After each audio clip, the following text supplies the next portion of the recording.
A developing story out of Nigeria, word of a suicide bombing in an eastern city. Dozens of people have reportedly been killed. CCTV's Deji Badmus joins me on the phone from Lagos. Deji, what can you give us? Where did this happen? Well, thank you very much, Asiya. The blast actually happened at about 7:30 p.m. local time at a motor park that also serves as a livestock and vegetable market in the city of Yola, which is the capital of Adamawa State in northeast Nigeria.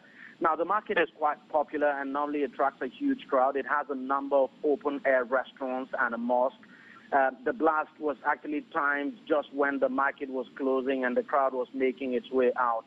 There was yet no official death toll, but some officials of the State Emergency Agency and the local Red Cross say at least 30 bodies have been recovered from the scene of the blast and over 70 injured persons taken to various hospitals in the city.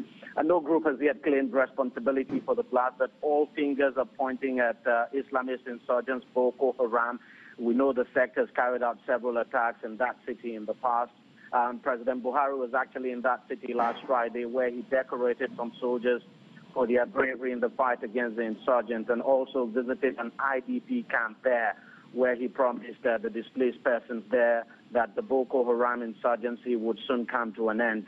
We shouldn't also forget that he's actually given the Nigerian military a deadline of December of this year to defeat the insurgents out here. And Deji, with this latest attack, what is the sentiment among Nigerians?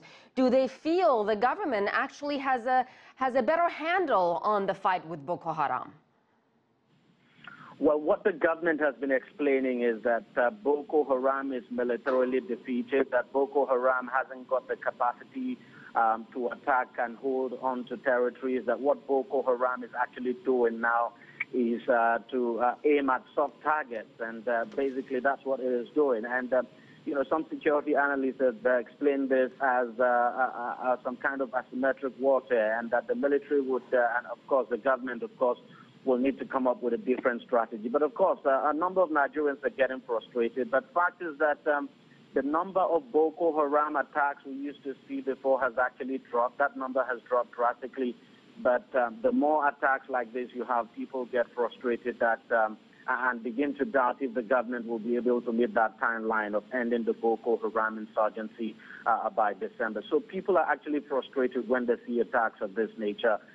The general impression here is that it appears the military is not on top of its game, but then the military has given every assurance that by December this year, it will end the insurgency. And so people are pretty hopeful that that happens and that these attacks stop.